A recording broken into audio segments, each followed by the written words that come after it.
Good morning. I'm going to show you how I got this image out of this JPEG image shot while driving 50 miles an hour. I wasn't driving. Taken with my Sony a7R II adapted to a 24 to 105 lens by Canon. I had lost it for 2 years. Anyway, going into the edit process, kind of getting ready, thinking about providing some premium content For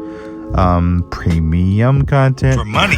for pay, to help some people get started who only have limited resources. Yes, this was shot with pretty high-end camera. However, you can get the same shots out of an iPhone. Obviously not while moving, but you can, the point here is to emphasize the editing piece. No Lightroom, no Illuminar, nothing. So anyway, here we go to the edit.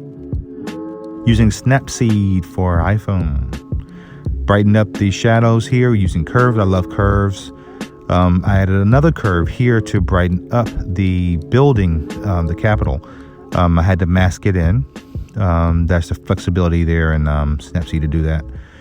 And here I wanted to add color. I knew that. I wanted the natural colors to pop. So I did that here. But I masked out the color on the trees. I didn't want them on the trees just yet.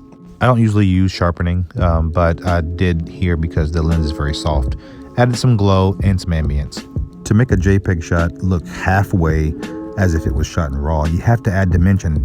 I added ambience before, but I took it back out in some areas, meaning I added another layer and I added negative ambience so that I would make the darker areas darker. Again, the goal here was for me to create dimension.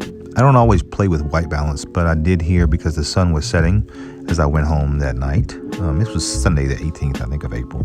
Anyway, so I added that to just the color areas and a little bit of the building and trees.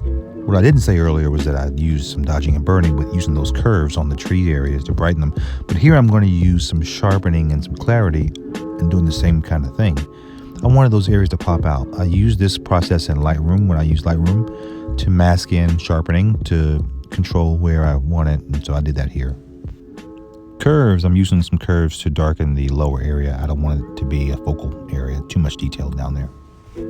Throughout this editing process, I refine as I go along, decreasing contrast and saturation as I feel like it's a little too much sometimes. Part of it's my style, but part of it I like to adjust it down. So anyway, as I always say, this is the edit using Snapseed, only JPEG, before and after. So encouraging you to get out there and shoot and use what you have.